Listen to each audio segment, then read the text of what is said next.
I thought I was about to celebrate my girlfriend's big promotion over dinner, but little did I know, I was walking into the most gut-wrenching betrayal of my life. It was a warm Friday evening when I picked up my girlfriend Lily from her apartment, excited to surprise her with a fancy dinner at that Italian place she loved. She had been a little distant lately, spending more nights working late, but I brushed it off as the usual grind. After all, she was climbing the corporate ladder and I was proud of her. When she opened the door, her smile lit up the room and I felt that familiar flutter in my chest. "You ready for a celebration?" I asked, grinning from ear to ear. "Absolutely," she replied, her enthusiasm almost too perfect. As we drove through the city, I couldn't help but think about how lucky I was to have her in my life. She was beautiful, smart, and determined, but in the back of my mind, the nagging feeling wouldn't shake off. Still, I pushed it aside, eager to revel in her success. Dinner was fantastic. The food was divine, and I poured her a glass of wine, now raising my glass to toast her achievements. "To my amazing girlfriend, I'm so proud of you, Lily. You deserve this." "Thank you, babe. I couldn't have done it without your support," she said, her eyes sparkling with a warmth that felt genuine. But a part of me still sensed something off. As the night wore on, I noticed her phone lighting up repeatedly on the table.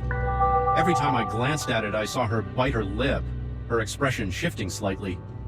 I shrugged it off, convincing myself that she was just popular at work. When we got back to her place, I could tell she was anxious. "Want to watch a movie?" I offered, but she hesitated. "Actually, I should check in with the team. You know how it is," she said, her voice faltering a bit. "Sure, I can give you some space," I replied, trying to mask my growing unease. But as I headed to the couch, I felt a knot forming in my stomach. After a few minutes, I heard her in the bedroom, whispering softly. Curiosity got the best of me.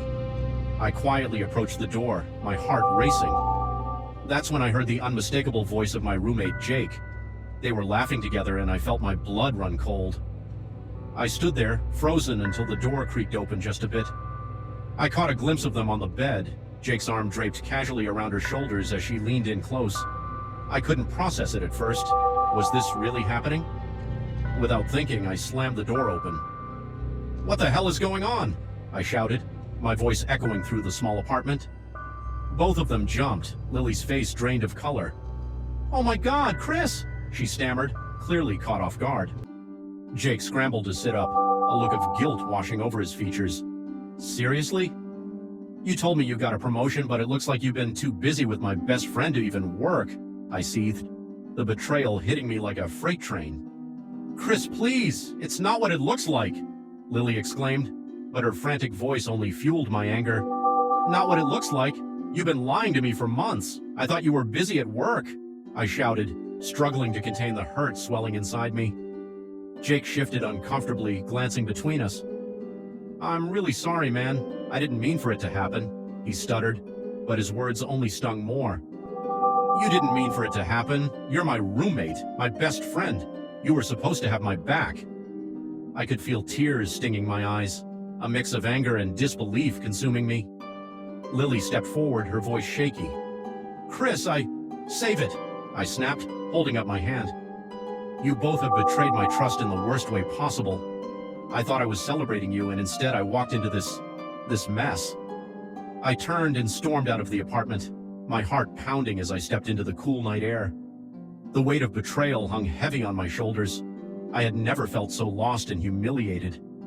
As I drove away, I realized that the relationship I thought I had was nothing but an illusion.